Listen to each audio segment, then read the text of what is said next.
Frozen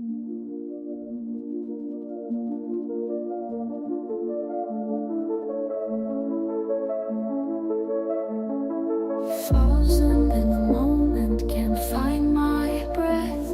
Your voice on the line, it's a scream in my head. I should be moving, but I'm stuck in place. Heartbeats flutter, lost in space. I'm reaching out, but it feels so far. You're breaking down and I'm falling apart. I want to help, but I don't know how. Every step feels impossible to put down. I'm paralyzed, can't find the words, caught in the silence, nothing's heard. Wanna bounce to you, but my feet won't move. What do I do? What do I prove? When everything's crashing down, I'm lost, can't make a sound. Froze wide open, but it feels so far. You're breaking down and every word's a spark. I'm trying to be strong, but I'm breaking inside. Can't fix what's broken, can't turn back the tide. I'm paralyzed, can't find the words, caught in the silence, nothing's heard. Wanna bounce to you, but my feet won't move. What do I do? What do I prove? When everything's crashing down, I'm lost, can't make a sound. Eyes wide open, but the world's gone dark. Every thought's a shadow, every word's a spark. I'm trying not to be strong, but I'm breaking inside. Can't fix what's broken, can't turn back the tide. I'm paralyzed, can't find the words, caught in the silence, nothing's heard. Wanna bounce to you, but my feet won't move. What do I do? What do I prove? When everything's crashing down, I'm lost, can't make a sound. In the quiet, I'm screaming inside. In the dark, I'm searching for light.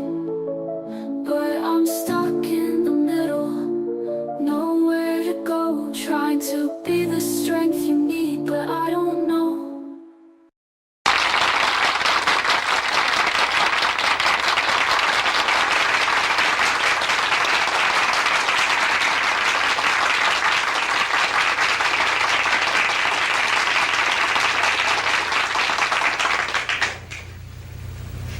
Friends, in a certain city, a politician was running for office, and he advertised for volunteer workers. There were so many young women appeared for the job as volunteers that there was a near riot. Were they interested in politics? No, the first question they asked was, how many men have appeared? They were part of the lonely young women of this great city. And then I know of an old woman who stays up every night until 12 o'clock to hear the announcer say, "We are now signing off. Good night, and have a good sleep." That relieves her of her loneliness. There was really and truly, a woman wrote to me and told me that my program was the only one to which her cat ever listened. So our subject tonight has to do, to some extent, with loneliness. It affects all ages. Children are lonely. 5 million of them belong to divorced parents in this country. Boys get lonely. That's why they join gangs, because they get power which they do not individually have. Young girls are lonely when they get a pimple on the nose. Older girls are more lonely still when the boy treats them as a glass, throws the glass aside after he has taken the drink. They find then that they're just a replaceable part in the great erotic IBM machine. their loneliness increases. Then there's the loneliness of leadership, being the top man on the totem pole. There's the loneliness of being at the bottom of the totem pole, because you're just one of the masses. And you're apt to lose your personality. The loneliness sometimes of marriage, where all the jokes have been told. There's no new event to narrate. And it's the terrible solitude of being alone together. And then even when it does remain fine and noble and rich, even in moments of greatest unity, there is a feeling of apartness after such an ecstasy. One hopes to completely submerge oneself, and yet one finds oneself back again. The hypochondriacs, of course, are lonely. And so we were asked to talk on this program about this subject of loneliness. And I'm going to give, after these facts, which we've just narrated, I'm going to give first the causes, and then I'm going to suggest some remedies. Now, I didn't know whether to use the blackboard or not. My angel is here, and I cannot think of any diagram that I could use. Just write causes on the board. So I'm afraid I will not be able to use my angel, but just before I came on the program, he wanted to know if I would play a game of golf with him tomorrow. And I told him that I was not old enough for golf because I play tennis twice a week. When I get old, I am going to play golf, and I'm going to have a wagon, too, to take me around from hole to hole. But he was telling me that the other day he was playing golf, and he drove off 225-yard hole it was, and the ball went right into the cup. And he looked up to heaven and he said, "Dear Lord, let me do this by myself." He's not a lonely angel, as you see.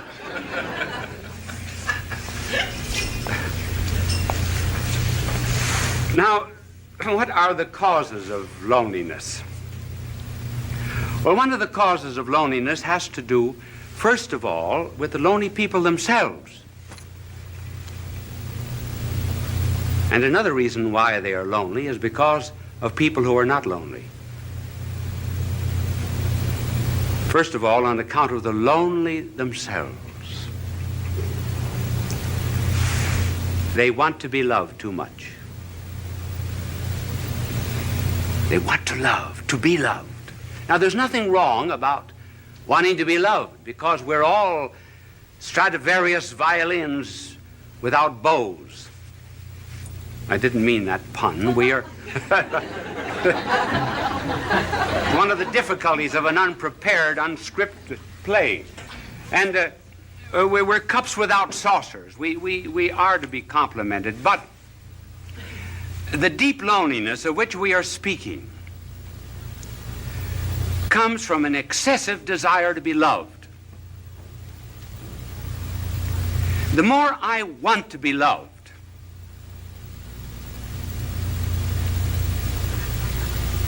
the less I am loved. The less I'm loved, the less lovable I become.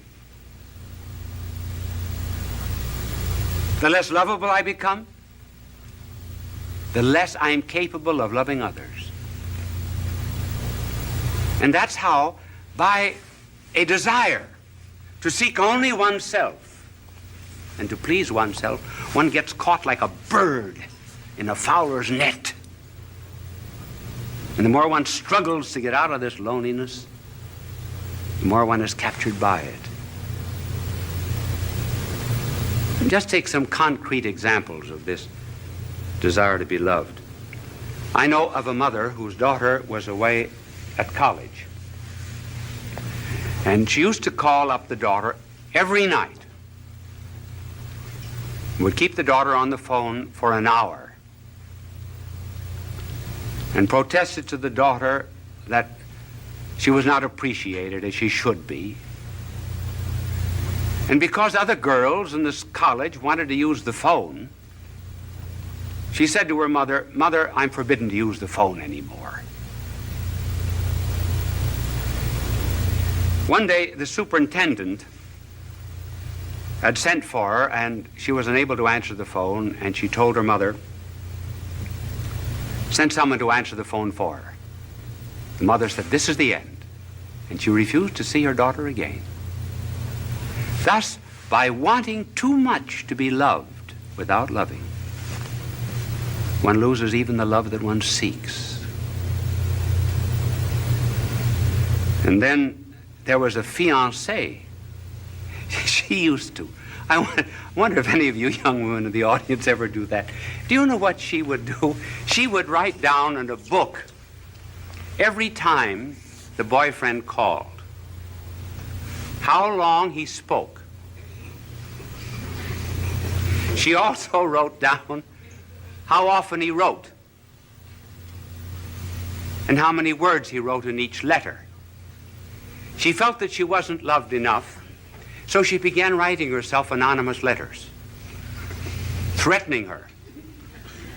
And she said that these letters came from a well-known author in the city. And finally, she was exposed by this man whom she blamed, and eventually the marriage was broken off.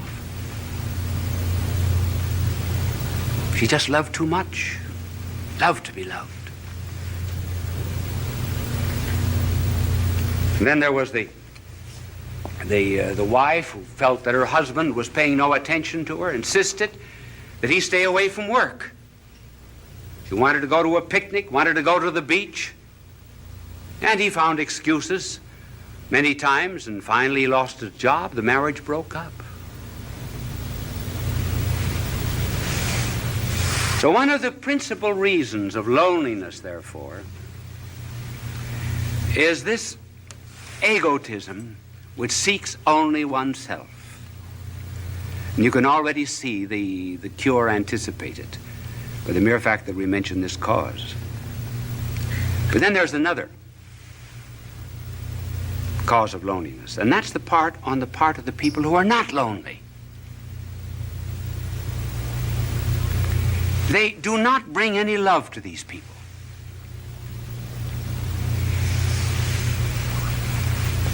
Do you know what we should do? We should really concentrate a great deal on certain types of people.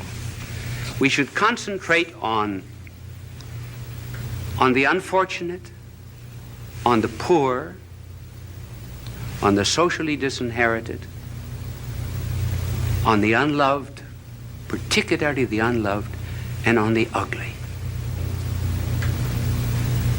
And we bring love to them. We put love into them.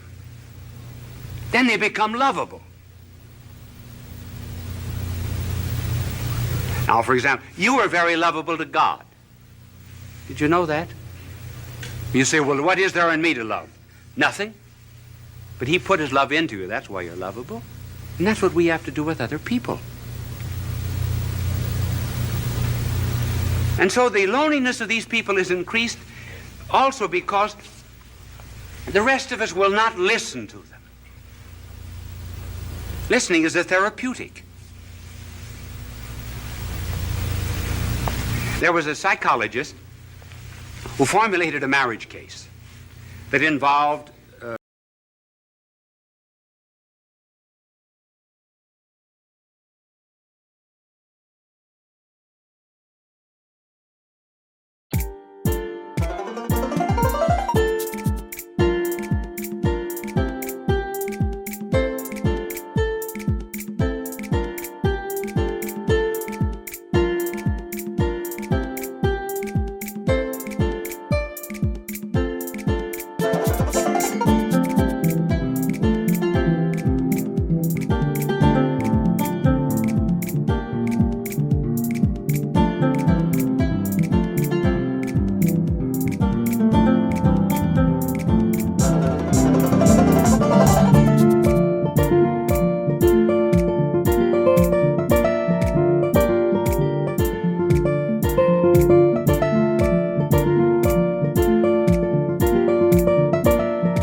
secrets that only we know. Feel the glow in your presence, time moves slow. Touch my soul, your love's the fire that makes me whole. Let it shows, together let our true selves unfold. Unhallowed, every whisper, all our story told. In your eyes, my heart's been sold.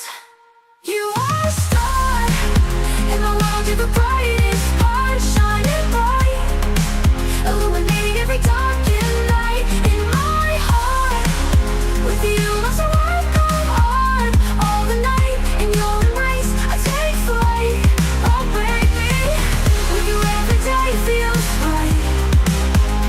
In your love I find my light. Stay with me, let's dance under the moonlit sea. Just be free, in your arms I find my plea. In your light, I find strength, I find my might. I believe in this love we're meant to be. Sexual, financial, social, and legal complications. He went to 100 clergymen and 100 priests to present the story, and he carried the stopwatch with him. Do you know how long they listened? The average was 2.5 minutes. Then off-the-cuff answer. They refused to listen. They refused to care. George Bernard Shaw has something rather good on that subject. In his play St. Joan, King Charles says to Joan, "Why do not the voices come to me? I am the king." And Joan answers, "They do come to you, but you do not hear them. You have not sat in the field in the evening listening for them. If you prayed from the bottom of your heart and listened to the thrilling of the bells and the trilling of them after they had stopped ringing, you would hear the voices, just as I do." In other words, listening is a therapeutic, a cure for lonely people. We do the same thing with our prayers. We wouldn't do to a doctor what we do to God. Would we go into a doctor and mumble off all of our symptoms and then say, "Bye, doctor"? Not listen. So listening on our part, refusal to listen, is one of the causes that intensifies this forsakenness. Now, what is a cure? Well, there are several cures, and we will just have time to mention one that is very important, namely caring for other people. When we're lonely, go out and serve. Then loneliness goes out through our fingertips. Our heart opens. The Chinese have a proverb: if you're without shoes, go out and find a man without any feet.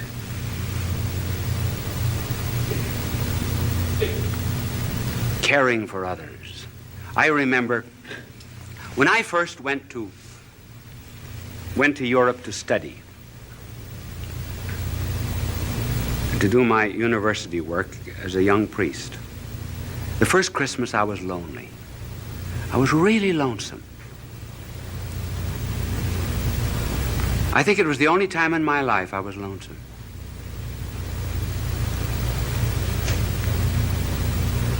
What would I do? So I went to someone in the city of Louvain and asked for a list of the worthy poor, and I went to this particular alley. It was the wrong address, actually. I got into Rat Alley. And when the door opened, there, earthen floor, was a blind father at a stove.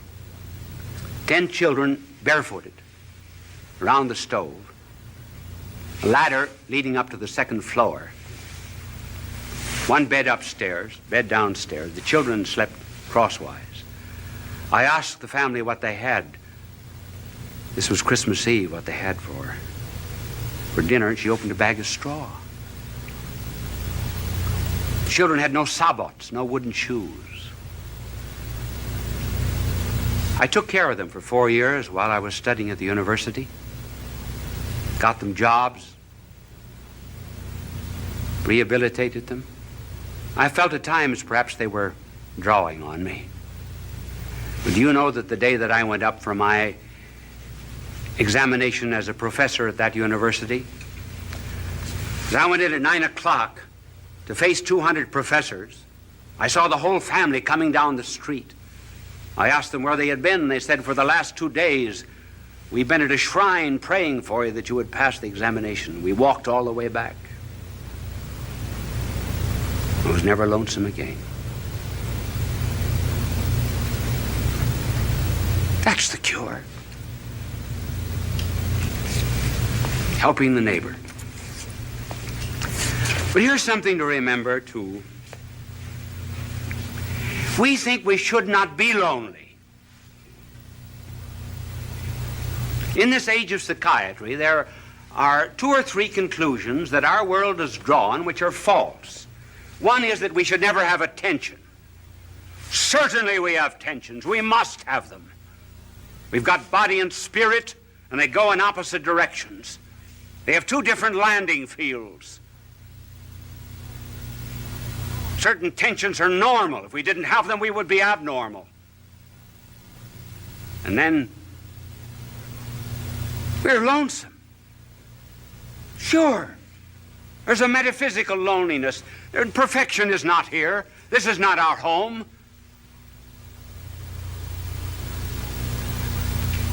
I've got something that I want in my heart that nothing on this earth can satisfy, and nothing can satisfy you either. And we know it very well. So what's the cause of this loneliness? What are we looking for? Well, we say we're looking for God, yes. But then I know what you will answer. What does God know about loneliness? Now that's a good question. That's a good question. What does he know about loneliness? Does he know anything about the loneliness, for example, of a babe in Afghanistan who has no better home than just straw? Does God know anything about the loneliness of a mother who has to gather up a child in order to escape a dictator and fly halfway across Africa?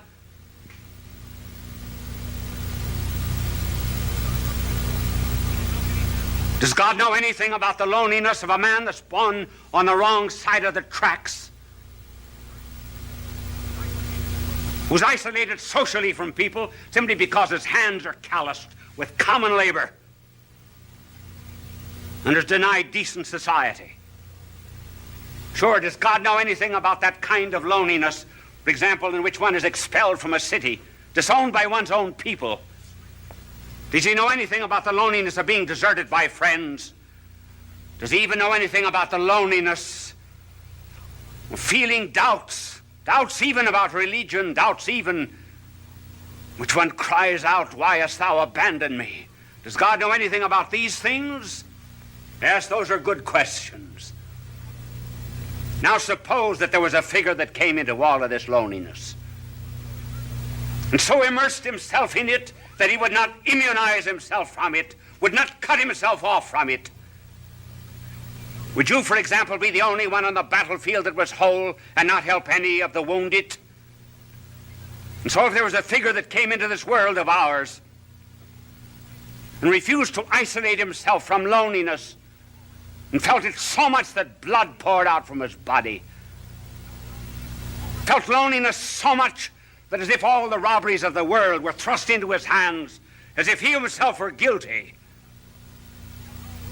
that felt all loathsome carnality so much that his flesh was hanging from him like purple rags. Suppose someone came into this world and went into all of this loneliness, took it all, and was not overcome by it, but conquered it all. Then what? Then I may be lonely every now and then, but I'll not be overcome by it.